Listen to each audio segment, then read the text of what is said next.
Food binds our community together. Hello, I'm Sume Yu. As a cook, author, and restaurant owner in San Diego, I encounter passionate people, interesting places, and delicious treasures. Join me as I explore and cook my way around our local communities and savor San Diego.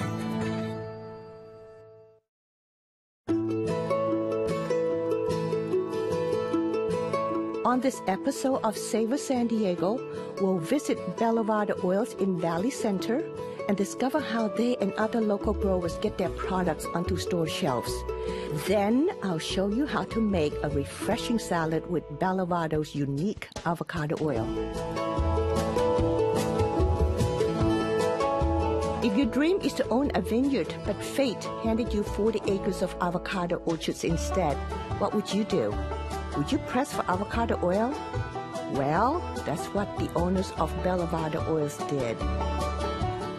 I'm in the middle of the green goddess orchard surrounded by ripening green goddesses. Speaking with Sid and Corinne Da Silva, the creator of貝拉瓦多avocado oil. How on earth did you end up in an avocado orchard and producing this oil? We started looking for a place to buy to move back to San Diego, and originally we were looking at vineyards, but then we stumbled into avocados, and that was the beginning of the story. So when we started looking in California for some land, the person that was helping us look, the broker, said, "Have you ever thought of owning an avocado grove?" And the answer was no. Hadn't even crossed our minds. So we came down, we saw what it was like here, and we fell in love with the area and the idea of owning an avocado grove. Who came up with the idea of making avocado oil? I actually came up with the initial idea. At the end of 2003, we had purchased the grove, and I was talking to people around us, and one person said to me, "Have you ever heard of avocado oil?" Did you? I had never heard of it before. Didn't know if you put it on your skin or whether you ate it or exactly what you did with it. So I started doing research and realized that you can take these avocados and turn them into a gourmet edible avocado oil. We have a 40-acre avocado grove that is certified organic, as well as where we process our avocados is certified organic. So both the facility and the grove have to be certified separately. The picking is done over a period of time, so we start somewhere in the April time frame and we finish somewhere in September. So we go through and we make several passes through the grove.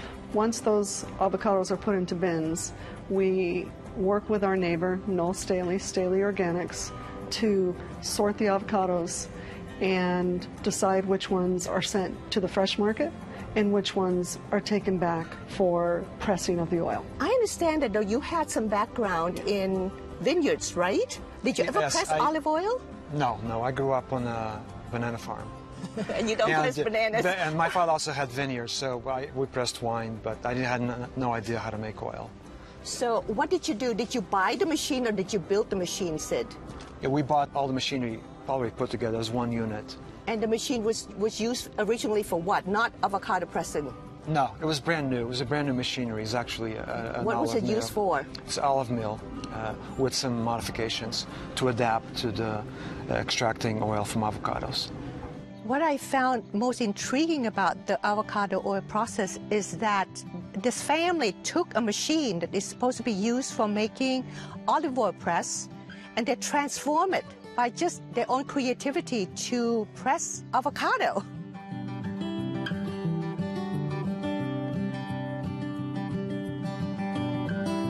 Once the avocados hit the plant, they are ripened.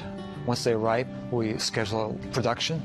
They get dumped into a hopper, which then they get washed. And once they're washed, they dump the avocados into a depitter. De-skinner basically removes the pit and the skin and squeezes out the pulp. The pulp then is ready to go into a machine called a malaxer, and the malaxer kneads the pulp until the oil is ready to be extracted. Once it's ready to release the oil, then it proceeds on to a decanter. And the decanting process basically separates any solids from liquids. Once the oil and the water comes out of the decanter, it gets pumped into a machine called the polisher. And what the polisher does, it removes any water from the water-oil mix and also any sediment. So the final product comes out at this point into a barrel. There's this metal tube on the other end, and you kind of stand there and wait, and suddenly it comes. Slowly, trigger out this emerald green, clear fluid. We saw it, how it was a fruit, and now it's this clear liquid. It's like emerald. It's marvelous. I bet the first time you see it, you must go, oh. Yeah, actually, oil came out. We did it. Oil came out. Yeah. Now it's my turn to say, can I taste some? Absolutely. Let's go taste it. Oh, yes, let's do. I can't wait. All right. Oh, how wonderful. The kids right now do the bottling of all the avocado oil. Once the avocado oil is in the barrel, we take the barrel into the bottling room, and we actually begin the bottling process. I can still smell the avocado from your place. Now this is my favorite part. I want to taste. When I first tasted the clear, pure avocado oil, the first thing that comes into my mind is that it's very, very clean taste. The taste is very different from olive oil. It's got a nutty taste. It doesn't have that almost the bitterness sometimes olive oil has. It's almost like melted butter. It's interesting that they take this very clean, neutral oil and start to infuse it with all the different kind of essential oils, primarily citrus, which we think would pair very well, and then the garlic, and then they got very bold and put in jalapenos.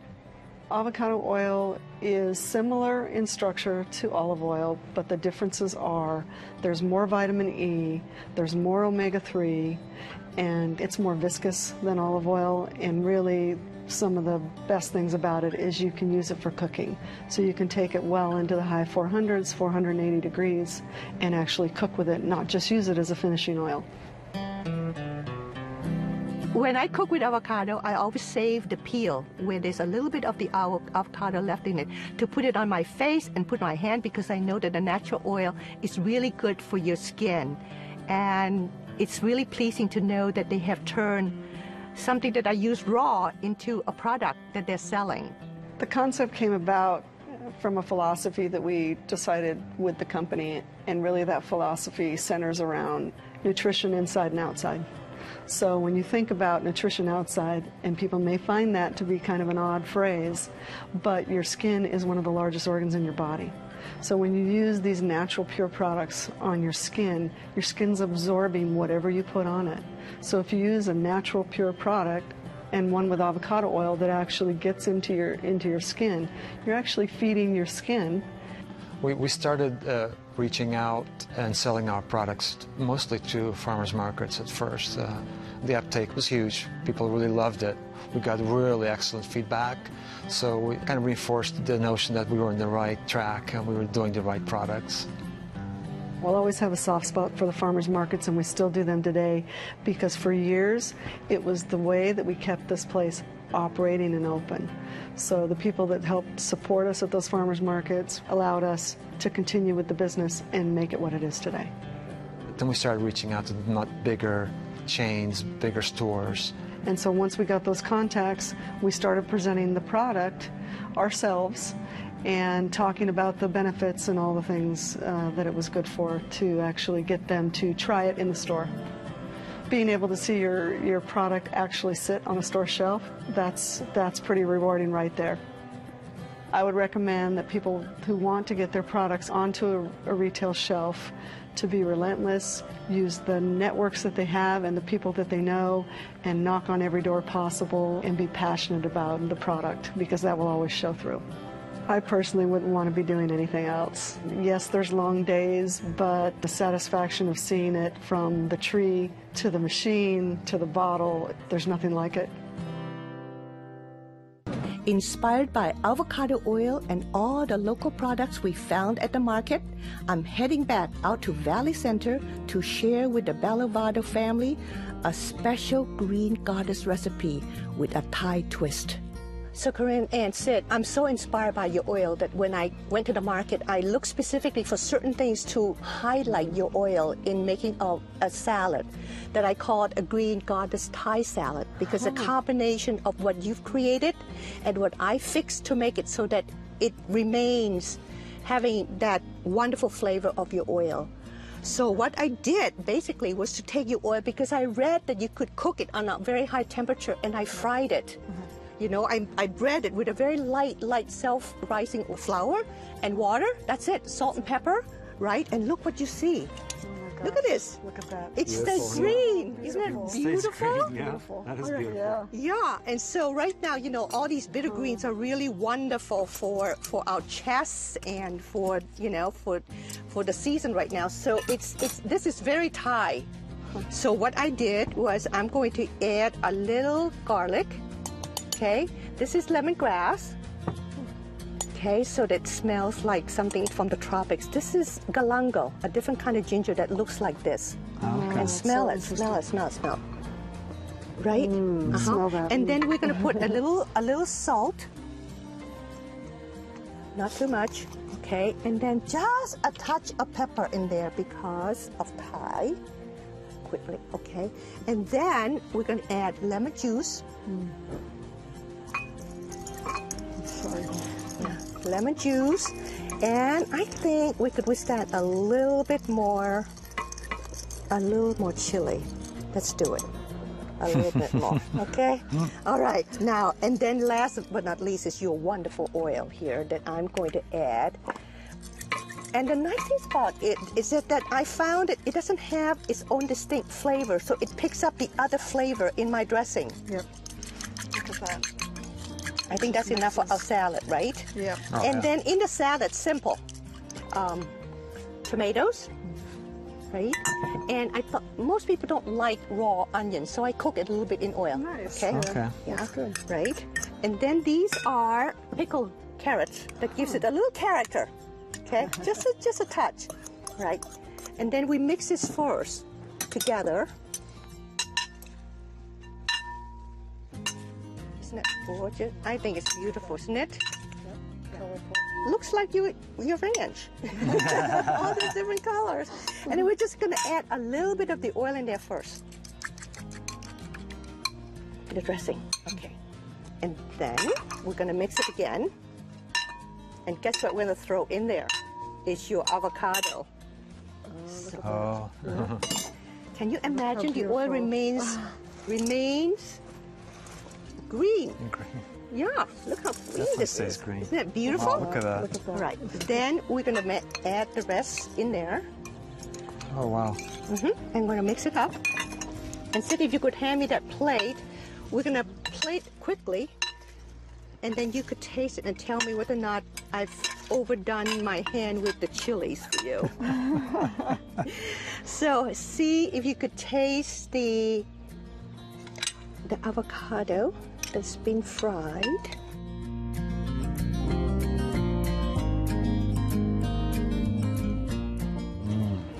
That is good.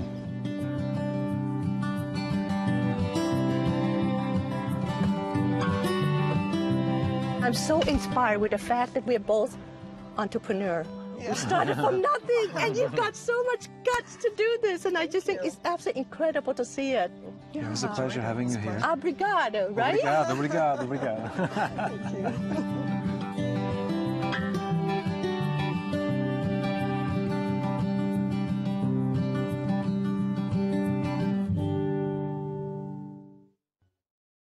For video clips, recipes, tips, and more, please visit SavorSDTV.com.